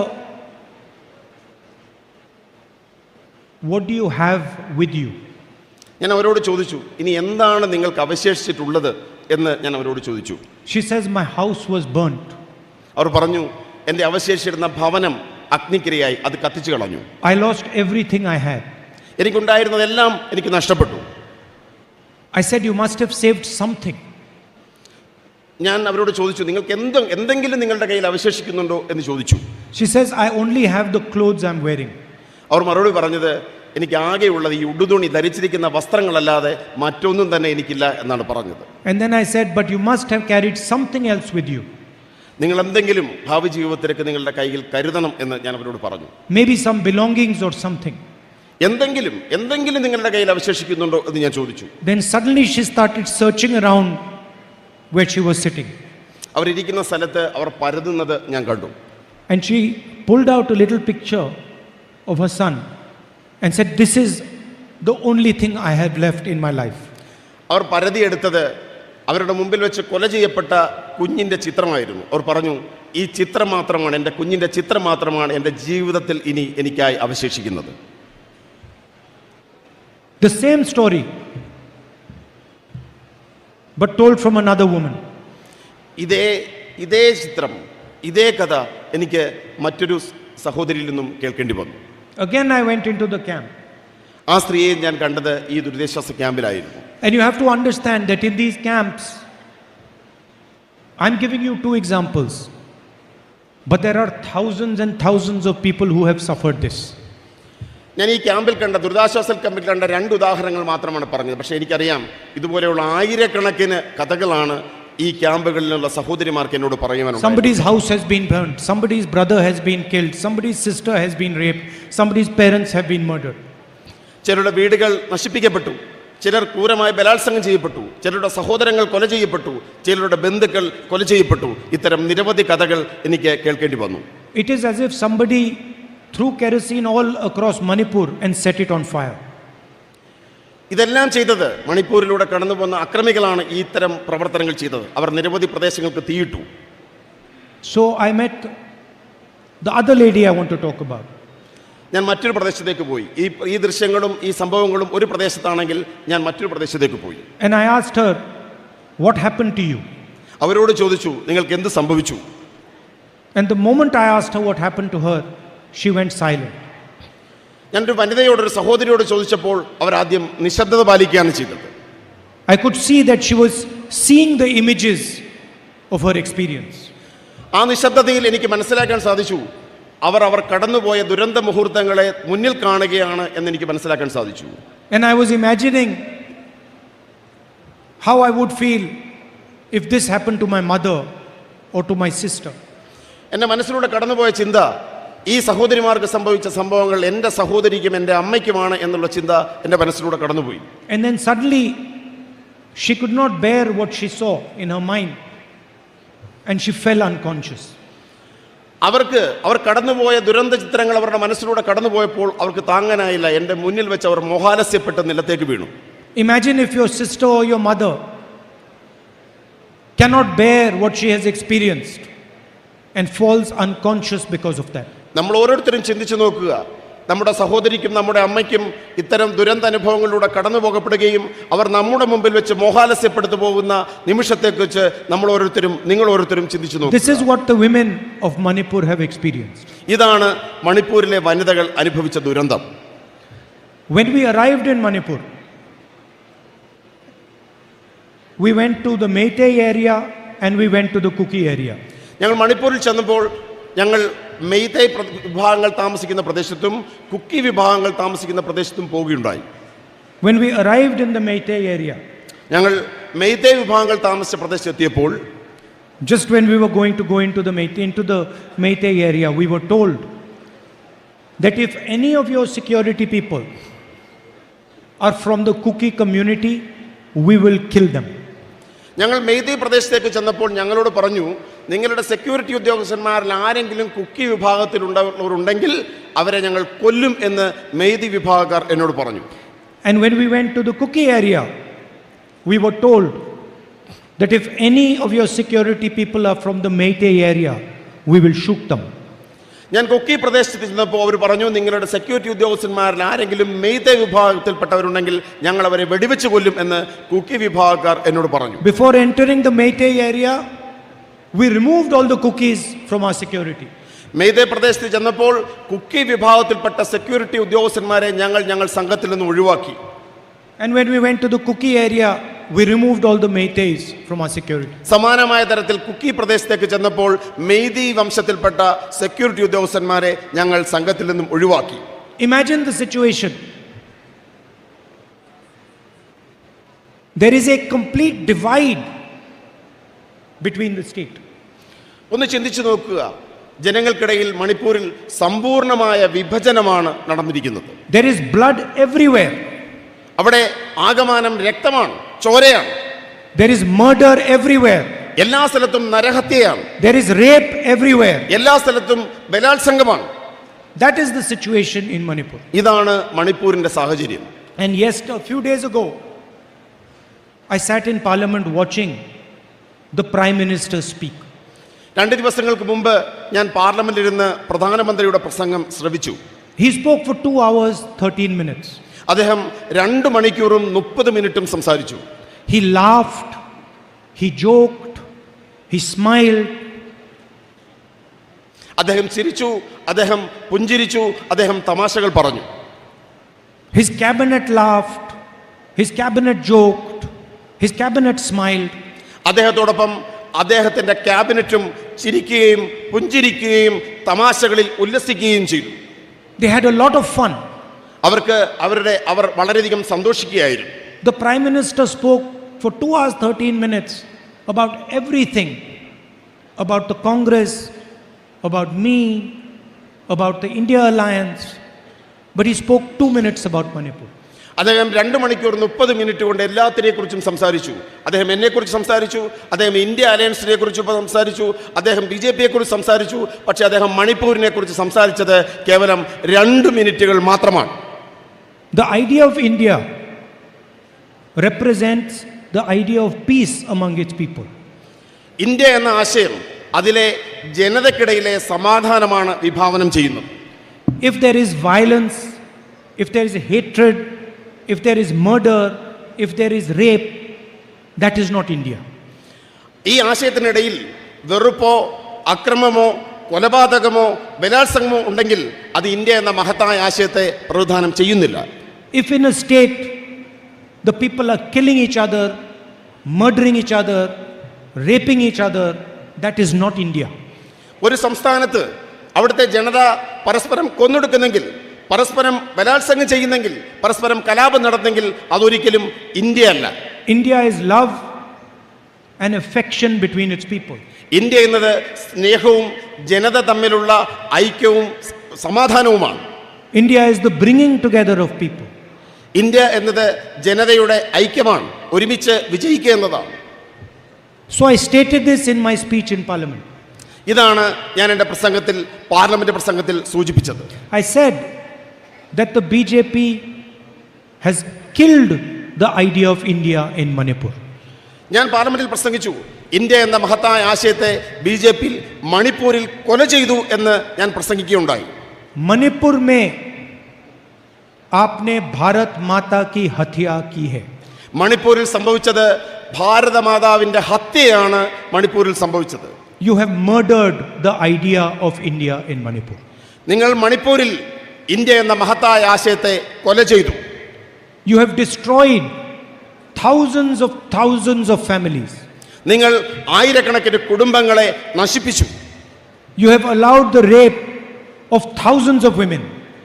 മണിപ്പൂരിലെ സഹോദരിമാർ, ആയിരക്കണക്കിന് സഹോദരിമാർ ബലാത്സംഗം ചെയ്യപ്പെടാനുള്ള അനുമതി നിങ്ങൾ കൊടുത്തു. You have allowed the murder of thousands of people. ആയിരക്കണക്കിന് മണിപ്പൂരികളുടെ കൊലപാതകത്തിന് നിങ്ങൾ അനുമതി കൊടുത്തു. And as Prime Minister of this country, you are laughing. എന്നിട്ട് ഇന്ത്യയുടെ പ്രധാനമന്ത്രി എന്ന നിലയിൽ നിങ്ങൾ ചിരിക്കുന്നോ? You spend 2 minutes talking about the murder of Bharat Mata. നിങ്ങൾ കേവലം 2 നിമിഷങ്ങൾ മാത്രമാണ് ഇന്ത്യ എന്ന മാതാവിനെ, ഭാരത മാതാവിനെ കുറിച്ച് സംസാരിച്ചത്. How dare you do this? നിങ്ങൾക്ക് എങ്ങനെ ഇത് ചെയ്യുവാൻ ധൈര്യം വരുന്നു? How can you disrespect the idea of India? നിങ്ങൾക്ക് എങ്ങനെയാണ് ഭാരതം എന്ന ആശയത്തെ ഇത്രമാത്രം നശിപ്പിക്കാൻ സാധിക്കുന്നത്? What have you been doing for the last 4 months? കഴിഞ്ഞ 4 മാസക്കാലം നിങ്ങൾ എന്താണ് ചെയ്തത്? Why have you not been there? നിങ്ങൾ എന്തുകൊണ്ട് അവിടെ പോയില്ല? Why have you not tried to stop the violence? നിങ്ങൾ എന്തുകൊണ്ട് അവിടുത്തെ അക്രമത്തെ തടയുവാൻ നടപടി സ്വീകരിച്ചില്ല? Because you're not a nationalist. കാരണം നിങ്ങൾ ദേശീയവാദിയല്ല. Anybody who murders the idea of India cannot be a nationalist. India എന്ന ആശയത്തെ കൊല ചെയ്യുന്നവരാരാണോ അവർക്ക് ദേശീയവാദിയോ ദേശസ്നേഹിയോ ആകുവാൻ കഴിയില്ല. Anybody who murders the idea of India cannot love India. ഒരാൾ ഇന്ത്യ എന്ന ആശയത്തെ തകർക്കുന്ന ഒരാൾ, കൊല ചെയ്യുന്ന ഒരാൾ ഇന്ത്യയെ സ്നേഹിക്കാൻ കഴിയില്ല. Now, I have come to my family. ഇന്ന് ഞാൻ എൻ്റെ കുടുംബത്തിലേക്ക് മടങ്ങി വന്നിരിക്കുന്നു.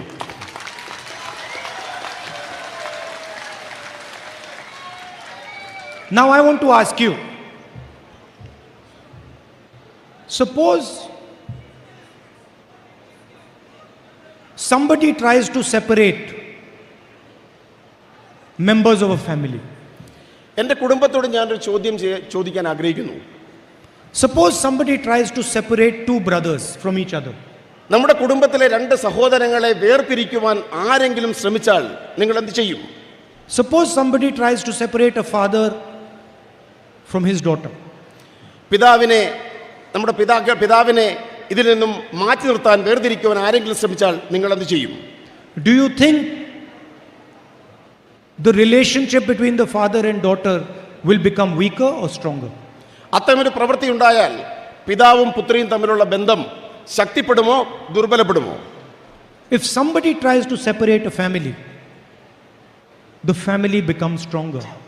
ഏതെങ്കിലും ഒരാൾ ഒരു കുടുംബത്തെ വിഭജിക്കാൻ ശ്രമിച്ചാൽ സംഭവിക്കുന്നത് ആ കുടുംബം കൂടുതൽ ശക്തമാകുമെന്നതാണ് സംഭവിക്കാൻ പോകുന്നത്. If somebody tries to separate a father and a son, the relationship between the father and the son becomes stronger. The love between the father and a son becomes stronger. ഒരു പിതാവും പുത്രനും തമ്മിലുള്ള ബന്ധത്തെ വിഭജിക്കുവാൻ, പിളർത്തുവാൻ ആരെങ്കിലും ശ്രമിച്ചാൽ അവർ തമ്മിലുള്ള സ്നേഹം വർദ്ധിക്കുകയാണ് ചെയ്യുന്നത്. So the BJP and the RSS do not understand what a family is. നമ്മുടെ കുടുംബം എന്താണെന്ന യാഥാർത്ഥ്യം, ഈ യാഥാർത്ഥ്യം BJPയും RSSഉം മനസ്സിലാക്കുന്നില്ല. They don't understand that the more they try to separate you and me, the closer we will become. അവർ മനസ്സിലാക്കണം, ഞാനും നിങ്ങളും തമ്മിലുള്ള ഈ ബന്ധത്തെ വിഭജിക്കുവാൻ, തകർക്കുവാൻ ഇവർ ശ്രമിക്കുന്നവരും നമ്മൾ തമ്മിലുള്ള ഇഴയെടുപ്പം വർദ്ധിക്കുകയാണ് ചെയ്യുന്നത് എന്ന യാഥാർത്ഥ്യം BJPയും RSSഉം മനസ്സിലാക്കണം. They think that if we disqualify Rahul Gandhi, his relationship with Wayanad will break. അവർ നമ്മൾ തമ്മിലുള്ള ബന്ധത്തെ തകർക്കുവാൻ ശ്രമിക്കുമ്പോൾ, വയനാടും ഞാനും തമ്മിലുള്ള ബന്ധത്തെ തകർക്കുവാൻ ശ്രമിക്കുമ്പോൾ അത് കൂടുതൽ ശക്തിപ്പെടും. No. If you disqualify Rahul Gandhi, his relationship with Wayanad will become even stronger. അവർ എന്നെ ഡിസ്ക്വാളിഫൈ ചെയ്യുവാൻ, എന്നെ അയോഗ്യനാക്കാൻ ശ്രമിക്കുമ്പോൾ വയനാടും ഞാനും തമ്മിലുള്ള ബന്ധം കൂടുതൽ ശക്തിപ്പെടും. His love for the people of Wayanad will become even stronger, and the love that the people of Wayanad have for him will become stronger. ഞാനും വയനാട്ടിലെ ജനങ്ങളും തമ്മിലുള്ള സ്നേഹബന്ധം ഇത്തരം ശ്രമങ്ങളിലൂടെ കൂടുതൽ ശക്തിപ്പെടുകയാണ് ചെയ്യുന്നത്. അനുദിനം ആ ബന്ധം കൂടുതൽ ശക്തിപ്പെടുന്നു. What is a family? എന്താണ് ഒരു കുടുംബം? കുടുംബം എന്നാൽ എന്താണ്? A family is something that protects you. Family എന്നത് പരസ്പരം സംരക്ഷിക്കുന്നതാണ് കുടുംബം. That looks after you in your difficult time. നിങ്ങളുടെ ദുർഘട സന്ധികളിൽ നിങ്ങളെ സംരക്ഷിക്കുന്നതാണ് കുടുംബം. That shows you affection. അത് നമ്മുടെ കുടുംബത്തിന്റെ സ്നേഹം വ്യക്തമാക്കുന്നു. That shows you respect. അതാണ് നമ്മുടെ ബഹുമാനം വ്യക്തമാക്കുന്നു. This is what you have done for me. ഇതാണ് നിങ്ങൾ എനിക്ക് വേണ്ടി ചെയ്തത്. എന്റെ പ്രതിസന്ധിയുടെ ഘട്ടങ്ങളിൽ നിങ്ങൾ ചെയ്തത് ഇതാണ്.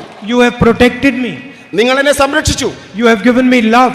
നിങ്ങൾ എനിക്ക് സ്നേഹം തന്നു. You have given me affection. നിങ്ങൾക്ക് എനിക്ക് ആദരവും അടുപ്പവും തന്നു. You have given me respect. നിങ്ങൾ എനിക്ക് ആദരവ് നൽകി. You can disqualify me 50 times, 100 times. This relationship will only become stronger. നിങ്ങൾക്ക് എന്നെ 50 തവണയോ 100 തവണയോ അയോഗ്യനാക്കാൻ സാധിക്കാം, പക്ഷേ വയനാടും ഞാനും തമ്മിലുള്ള ബന്ധം കൂടുതൽ ശക്തിപ്പെടുകയേ ഉള്ളൂ. The BJP, you have to understand, the BJP aims at destroying families. നിങ്ങൾ മനസ്സിലാക്കൂ, BJP ലക്ഷ്യമെടുക്കുന്നത് കുടുംബങ്ങളെ ശിഥിലമാക്കാനാണ്. India is a family, they want to divide it. India എന്ന കുടുംബത്തെയാണ് ഇന്നവർ വിഭജിക്കാൻ ആഗ്രഹിക്കുന്നത്. Manipur was a family, they tried to destroy it. Manipur എന്ന കുടുംബത്തെ അവർ നശിപ്പിക്കാൻ ആഗ്രഹിക്കുന്നു. Thousands and thousands of families in Manipur destroyed by the policies of the BJP. BJPയുടെ ഈ വിഭജനത്തിന്റെ നശീകരണത്തിന്റെ രാഷ്ട്രീയം കാരണം ആയിരക്കണക്കിന് കുടുംബങ്ങളാണ് മണിപ്പൂരിൽ നശിപ്പിക്കപ്പെട്ടത്. So they destroy families, they destroy the relationship between people. അവർ കുടുംബങ്ങളെ നശിപ്പിക്കുന്നു, അവർ ജനത തമ്മിലുള്ള സ്നേഹബന്ധത്തെ നശിപ്പിക്കുന്നു. We bring people together, we strengthen families, we strengthen the relationship between people. നമ്മൾ ജനതയെ അടുപ്പിക്കുന്നു, നമ്മൾ കുടുംബങ്ങളെ ശക്തിപ്പെടുന്നു, നമ്മൾ ജനതയും സമൂഹവും തമ്മിലുള്ള ഇഴയെടുപ്പത്തെ വർദ്ധിപ്പിക്കുന്നു. You think you have divided and destroyed Manipur. The BJP thinks you have divided and destroyed Manipur. BJP കരുതുന്നത് നിങ്ങൾ മണിപ്പൂരിനെ നശിപ്പിച്ചു, മണിപ്പൂരിനെ വിഭജിച്ചു എന്നാണ്. We will bring Manipur back together. ഞാൻ ഉറപ്പ് തരുന്നു, മണിപ്പൂരിനെ നമ്മൾ ആ ഏഴെടുപ്പത്തിലേക്കും സ്നേഹത്തിലേക്കും തിരികെ കൊണ്ടുവരിക തന്നെ ചെയ്യും. We will bring love back to Manipur. മണിപ്പൂരിലെ ജനതയ്ക്കിടയിലേക്ക് സ്നേഹത്തെ നമ്മൾ തിരികെ കൊണ്ടുവരിക തന്നെ ചെയ്യും. We will bring mutual respect back to Manipur. മണിപ്പൂരിലെ ജനതയ്ക്കിടയിൽ പരസ്പര ബഹുമാനത്തെ നമ്മൾ തിരികെ കൊണ്ടുവരിക തന്നെ ചെയ്യും. It took you 2 months to do it. It took you 2 months to burn Manipur. It might take us 5 years to bring back to love to Manipur, but we will do it. എത്ര വർഷം കഴിഞ്ഞാലും നിങ്ങൾ ഈ നശിപ്പിച്ചിരിക്കുന്ന പരസ്പര ബഹുമാനത്തെയും സ്നേഹത്തെയും എത്ര വർഷം കഴിഞ്ഞാലും ഞങ്ങൾ തിരികെ കൊണ്ടുവരിക തന്നെ ചെയ്യും. This is the fight between the BJP and the Congress. ഇതാണ് കോൺഗ്രസും BJPയും തമ്മിലുള്ള വ്യത്യാസം. ഇതാണ് കോൺഗ്രസും BJPയും തമ്മിലുള്ള പോരാട്ടവും ഇത് തന്നെയാണ്. I'll give you another example of how we are helping bring people together. മറ്റൊരു ഉദാഹരണം കൂടി, എങ്ങനെയാണ് ജനങ്ങളെ അടുപ്പിക്കുന്നതിനെ കുറിച്ച് മറ്റൊരു ഉദാഹരണം കൂടി പറയുവാൻ ഞാൻ ആഗ്രഹിക്കുന്നു. I remember when I first came here, there were floods. There were floods. When I first came here, there were floods. ഈ പ്രളയത്തിന്റെ കാലഘട്ടത്തിൽ ഞാൻ പോയതിനെ കുറിച്ച് ഞാൻ ഓർക്കുകയാണ്. And I remember people from all parties, UDF, LDF, everybody was working during the floods. പ്രളയത്തിന്റെ കാലഘട്ടത്തിൽ ഞാനിവിടെ സഞ്ചരിച്ചപ്പോൾ എനിക്ക് കാണാൻ സാധിച്ചത് എല്ലാ പാർട്ടികളും മുന്നണികളും LDFും UDFും എല്ലാം ഒരുമിച്ച് പ്രവർത്തിക്കുന്ന ദൃശ്യങ്ങളാണ് എനിക്ക് കാണാൻ സാധിച്ചത്. Many families were destroyed by the floods, by the water. നിരവധി കുടുംബങ്ങളെ പ്രളയം നശിപ്പിച്ചു, പ്രളയം വിഴുങ്ങി. They lost family members. അവർക്ക് കുടുംബാംഗങ്ങൾ നഷ്ടപ്പെട്ടു. They lost their houses. അവരുടെ വീടുകൾ അവർക്ക് നഷ്ടപ്പെട്ടു. Somebody lost a brother, somebody lost a son. പലർക്കും സഹോദരങ്ങൾ നഷ്ടപ്പെട്ടു, മക്കൾ നഷ്ടപ്പെട്ടു. And we decided that in our own small way we would help those broken families. ഈ ദുരന്തം ബാധിച്ച ജനതയെ, കുടുംബങ്ങളെ സഹായിക്കുവാൻ ഞങ്ങൾ തീരുമാനിച്ചു. And that is why we came up with the idea of building houses for those that had lost them, building houses and rebuilding the families. കുടുംബങ്ങളെ പുനഃസൃഷ്ടിക്കുവാൻ വേണ്ടിയാണ്, അവർക്ക് ഭവന നിർമ്മാണ പദ്ധതി ആവിഷ്കരിക്കാൻ ഈ ദുരന്ത ദൃശ്യങ്ങൾ കണ്ടതുകൊണ്ടാണ് നമ്മൾ തീരുമാനിച്ചത്. Many people were excluded from the housing scheme, the public housing scheme. Housing scheme, വീടുകൾ നിർമ്മിക്കാനുള്ള പദ്ധതിയിൽ നിന്നും നിരവധി ജനങ്ങൾ ഒഴിവാക്കപ്പെട്ടു.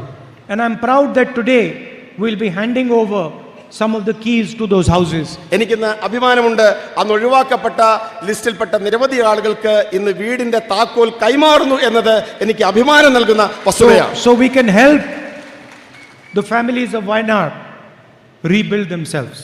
പുനഃസൃഷ്ടിക്കുവാൻ, കുടുംബങ്ങളെ പുനഃസൃഷ്ടിക്കുവാൻ നമുക്ക് പറ്റുന്നു എന്നത് എനിക്ക് അങ്ങേയറ്റം അഭിമാനം നൽകുന്ന മുഹൂർത്തമാണ്. This is a challenging project. ഇത് വെല്ലുവിളികൾ നേരിടുന്ന ഒരു പദ്ധതിയാണ്. We have to find the right beneficiary. നമുക്ക് യഥാർത്ഥ ഗുണഭോക്താവിനെ, അർഹതയുള്ള ഗുണഭോക്താവിനെ കണ്ടെത്തേണ്ടതുണ്ട്. We have to build the houses properly. അവർക്ക് വേണ്ടി വീടുകൾ സൃഷ്ടിക്കേണ്ട ഉത്തരവാദിത്വം നമുക്കുണ്ട്. So I thank all the Congress and UDF workers who have helped us in this project. ഈ മഹത്തായ പദ്ധതിയിൽ സഹായിച്ച മുഴുവൻ കോൺഗ്രസ് ഐക്യജനാധിപത്യ മുന്നണി പ്രവർത്തകരോടുള്ള ഹൃദയം നിറഞ്ഞ സന്തോഷം, നന്ദി പ്രകടിപ്പിക്കുവാൻ ഞാൻ ഈ അവസരം ഉപയോഗിക്കുന്നു. And I thank everyone from Wayanad, regardless of which party you come from. regardless of what your political ideology is. You have given me love and affection, you have given me respect, and I love you very much, and I'm part of your family. ഇവിടെ വന്നു ചേർന്നിരിക്കുന്ന കക്ഷി രാഷ്ട്രീയത്തിന് അപ്പുറത്തുള്ള ആശയങ്ങൾക്കും പാർട്ടിക്കും അപ്പുറത്ത് ഇവിടെ കടന്നു വന്ന് സ്നേഹം തന്ന എല്ലാവരോടുമുള്ള ഹൃദയം നിറഞ്ഞ സന്തോഷം, നന്ദി ഞാൻ രേഖപ്പെടുത്തുന്നു. I'm here today. After 4 months, I'm coming back to Wayanad as your MP. 4 മാസങ്ങൾക്ക് ശേഷം വയനാടിന്റെ MP ആയി ഞാൻ വീണ്ടും നിങ്ങൾക്കിടയിലേക്ക് കടന്നു വന്നിരിക്കുന്നു എന്ന് പറയാൻ ഞാൻ സന്തോഷപ്പെട്ടു. I am happy to come back, but I'm also sad that I don't see Umen Chandiji here. ഞാൻ ഇവിടെ കടന്നു വന്നതിൽ സന്തോഷവാനാണെങ്കിലും ഞാൻ അതീവ ദുഃഖിതനാണ്. ഉമ്മൻചാണ്ടിജി ഇവിടെ ഇല്ലാത്തതിൽ ഞാൻ അതീവ ദുഃഖിതനാണ്. He was a leader of Kerala. അദ്ദേഹം കേരളത്തിന്റെ നേതാവായിരുന്നു. And Kerala showed the love and respect they had for him in his funeral. അദ്ദേഹത്തിന്റെ മരണാനന്തര ചടങ്ങിൽ അദ്ദേഹം കേരളം എത്രമാത്രം അദ്ദേഹത്തെ സ്നേഹിച്ചിരുന്നു എന്ന് കേരളം ലോകത്തിന് കാട്ടിക്കൊടുത്തു. We are thankful for what he did for Kerala. കേരളത്തിന് വേണ്ടി അദ്ദേഹം ചെയ്തതിൽ നമ്മൾ അദ്ദേഹത്തോട് അങ്ങേയറ്റം കൃതജ്ഞതയുള്ളവരായിരിക്കും. The honesty and transparency with which he worked. അദ്ദേഹത്തിന്റെ ജീവിതത്തെ അദ്ദേഹം വെച്ച് പുലർത്തിയ ആത്മാർത്ഥതയും സുതാര്യതയും അങ്ങേയറ്റം മഹത്തരമാണ്. And the love and affection that always guided him. അദ്ദേഹം എല്ലാ കാലഘട്ടത്തിലും സ്നേഹം ജനതയോട് പ്രകടിപ്പിച്ച നേതാവാണ്. Thank you very much. Namaskar. നമസ്കാരം, നന്ദി, നമസ്കാരം. പ്രിയമുള്ളവരെ, രാഹുൽ ഗാന്ധി നമ്മുടെ പാർലമെന്റ് മണ്ഡലത്തിൽ നടത്തിക്കൊണ്ടിരിക്കുന്ന ഏറ്റവും പ്രധാനപ്പെട്ടതായിരിക്കുന്ന നിരവധി പദ്ധതികളിൽ ഒന്നാണ് കൈത്താങ്. പാവപ്പെട്ട മണ്ഡല പര്യടനത്തിന് ശേഷം മുതിർന്ന UDF നേതാക്കന്മാരുമായി പതിവ് അവലോകന യോഗത്തിൽ രാഹുൽ ഗാന്ധി നിർദ്ദേശിച്ചതായിരിക്കുന്ന പ്രധാനപ്പെട്ട പദ്ധതിയാണിത്. പാവപ്പെട്ട സ്ത്രീകളും കുട്ടികളും അനാഥകരും അബലകളുമായി മുന്നോട്ട് പോകുമ്പോൾ അവരെ സംരക്ഷിക്കാനും ചേർത്ത് നിർത്താനും ഒരു വീടൊരിക്കലും അവർക്ക് പ്രാവർത്തികമാകില്ല എന്നുള്ള അവരുടെ വ്യഥയിൽ നിന്ന് അവർ കണ്ടെത്തിയതായ അവർക്ക് ആശ്വാസകരമായിട്ടുള്ള പ്രധാനപ്പെട്ട മാർഗമായി ഇന്ന് കൈത്താങ് മാറിയിരിക്കുകയാണ്. കൈത്താങ്ങിലെ പദ്ധതിയുടെ 9 വീടുകൾ പൂർത്തീകരിച്ചതിന്റെ താക്കോൽ ദാനം ഇവിടെ നിർവഹിക്കുന്നു. ആദ്യത്തെ താക്കോൽ വെങ്ങപ്പള്ളി പഞ്ചായത്തിൽ നിന്ന് സുബൈദ ഹർഷൽ P. ഉസ്മാൻ അവരുടെ കുടുംബത്തിന് കൈമാറുകയാണ്. കൂടെയുള്ളത് മണ്ഡലം പ്രസിഡന്റ് ശ്രീ രാജൻ.